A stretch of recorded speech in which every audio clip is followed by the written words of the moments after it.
অনেক ক্রিটিক্যাল অসুস্থ হতে পারে, তাকে অনেক বড় বড় ধরনের চিকিৎসা করাতে হতে পারে। বিভিন্ন হসপিটালে চিকিৎসা করাই না, আমরা কাউকে বড় চিকিৎসা করাই না। তাহলে কি এখানে এভাবে মারা যায়? মারা যায়।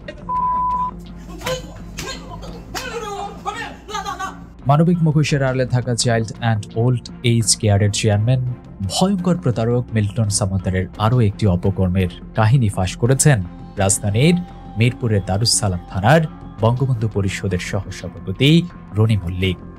শনিবার রাত 11টায় নিজের ফেসবুক পেজে দেয়া এক স্ট্যাটাসে তিনি মিল্টন সামান্তারের বিষয়ে মোহাম্মদ মোতালেফ নামের এক বৃদ্ধকে বিক্রি করে দেওয়ার অভিযোগ করেন।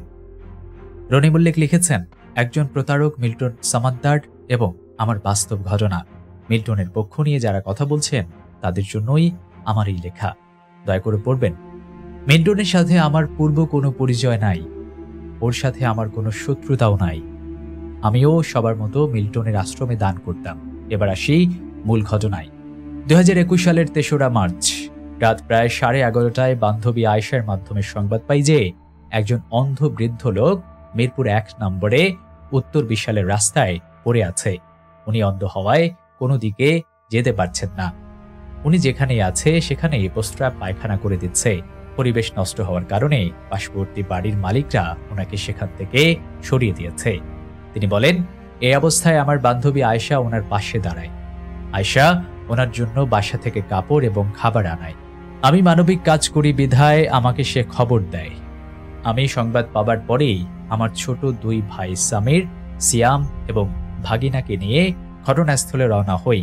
4 মার্চ রাত প্রায় 12:15টার দিকে বিশালে পৌঁছে বান্ধবীর দেয়া তথ্যের সত্যতা পাই। তখন সেখানে অনেক এলাকাবাসী উপস্থিত ছিলেন।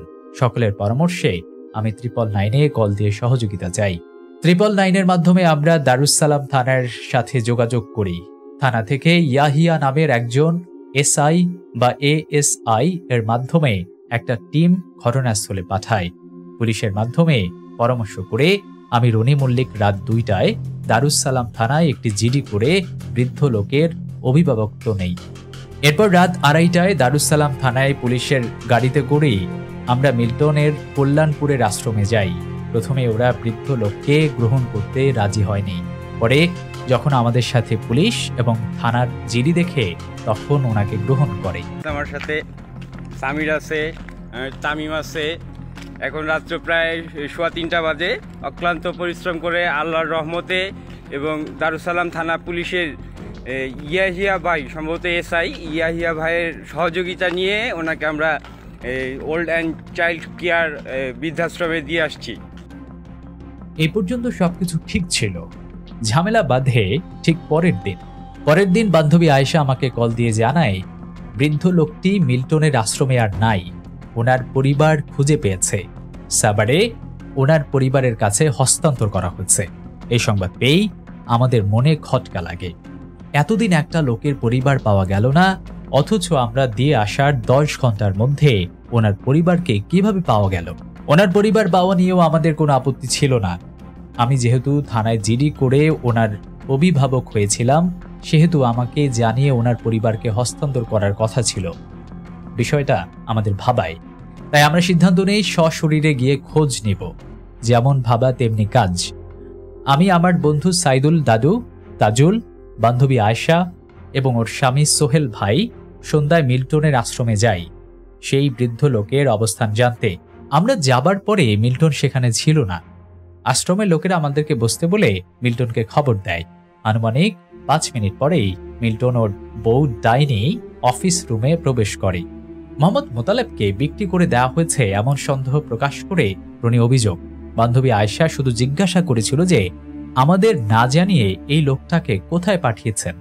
এই কথা বলার সাথে সাথেই মিল্টন এবং তার বউ আয়েশাকে অকথ্য ভাষায় গালাগালি দেয় এবং গায়ে হাত তুলতে থাকে। এটা দেখে বান্ধবীর জামাই সোহেল ভাই আয়েশাকে রক্ষা করতে যায়। সেই অবস্থায় মিল্টনের কর্মচারীরা সোহেল ভাইকে আক্রমণ করতে থাকে। তখন আমি, বন্ধু সাইফুল এবং তাজুল আয়েশা এবং সোহেল ভাইকে রক্ষা করতে যাই। তখন আশ্রমের আরো কর্মচারী আমাদের 3 বন্ধুর ওপর আক্রমণ করে আমাদেরকে সরিয়ে নিয়ে যায় এবং আয়েশা এবং ওর স্বামীকে বেধড়ক মারধর করে তারা। আমাদের প্রায় 2 ঘন্টা আটকে রেখে সাদা কাগজে সই নিয়ে আমাদেরকে ছেড়ে দেয়। আমরা সেই বৃদ্ধ লোকের আর কোনো সংবাদ পাই নাই। আমার বিশ্বাস মিল্টন ওই লোককে বিক্রি করে দিয়েছে। তিনি বলেন, আমরা আশ্রম থেকে বের হয়ে সেই পুলিশ ইয়াহিয়ার সাথে যোগাযোগ করে ঘটনার বিস্তারিত খুলে বলি এবং তার কাছে সহযোগিতা চাই, কিন্তু সে আমাদেরকে নিরুৎসাহিত করে, বলে মিল্টনের অনেক ক্ষমতা, ওর সাথে না লাগার জন্য।